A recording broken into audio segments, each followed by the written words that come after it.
Well, hello everybody. I know it's been a while. I figured I'd address the next UTC starting October 15th by showing you guys something very interesting from Jameis Winston, NFL quarterback, and Aaron Rodgers, NFL quarterback, talking about principles of things with the body that you guys know, that we have drilled into you guys for 20 years. It's in the UTC manual. It's in the warm-up videos that I've sent you guys that have done the UTC. The explanations that you'll hear here are pretty interesting. This first one, Jameis Winston, you'll hear reporters just making fun of Jameis Winston. Some of it is how he presents this concept. But the truth is what Jameis Winston is talking about, you guys should know what he's talking about. So just take a listen here. Do you think that Winston is A, telling you about the various injuries that he's had over the last few years, or B, rewriting the children's classic, head, shoulders, knees, and toes? Here's Jameis Winston. You got certain things that we're all like this. Our body is so symmetrical, right? You got your wrists, and then what are your wrists on the bottom half? Your ankles, you got your shoulders up top. What are your shoulders? Your hips, you know what I'm saying? You got your elbows. What are your elbows? Your knees, right? Like so. Okay, listen to what he just said there. You got your hips and your shoulders. Well, he's talking about hips and shoulders. More specifically, hips, shoulders, it's actually a cross pattern. So right shoulder, left hip.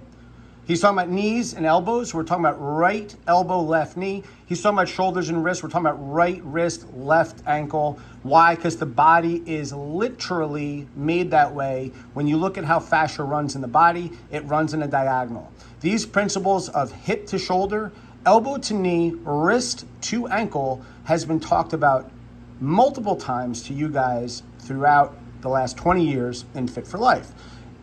I know people think this is funny. They think it's a joke. I assure you it's not. These are NFL athletes that are being taught these principles apparently recently. Listen to Aaron Rodgers.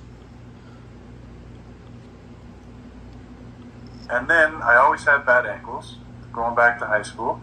And for those 3 years I was a backup, I never taped my ankles. Part of it was, I'm like, well, shit, I ain't going on the game.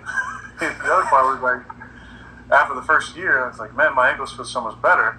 When I roll them now or have a slight roll, there's no issues. It doesn't swell up, doesn't bother me. And I realized that the less I was taping them, the more it was taking pressure off of my knee. Because, basic science, and I have basic science. Yeah, I didn't want to use those two words in the same sentence. But when you lock up one joint, right, the pressure goes to the next joint, either up or down. So you lock up the ankle, there's naturally a little more pressure, structural pressure that goes to the knee. Okay, why does this make sense? Why have we talked about this so much, and so many of you guys are going, oh my God, if I hear Tom talk about ankles one more time, I'm going to jump off of a bridge. Well, it's precisely what Aaron Rodgers is describing here. If your ankle is locked up, by the way, you can lock them up in those high top sneakers that you keep lacing too tight. What happens? The pressure goes to your what? Your knee. Why? Because your knee must be able to do what your ankle does. What does your ankle do? It acts as a ball and socket joint. Notice how you can roll it like a ball and socket. Does your knee do that? No, it's mostly a hip hinge joint. So if you lock up your ankle as if it's a knee, well, how do you get those deviations laterally? You get it from your knee. What does that create? It creates ACL, MCL issues. Okay, we're starting to understand the brilliance of what you guys have been taught over the course of the past 20 years at Fit for Life. Here it is right in the manual. Right in the manual, we talk about the 5 usual suspects. This is number 3. We're talking about right here, weak feet, hands, and immobile ankles and wrists. We talk about what happens to that. And then we talk about core instability and thoracic spine immobility, which is what Jameis Winston was just talking about with the shoulders and the hips. And then we talk about posterior chain weakness, has a lot of the same issues where the anterior side gets way too developed compared to the posterior side.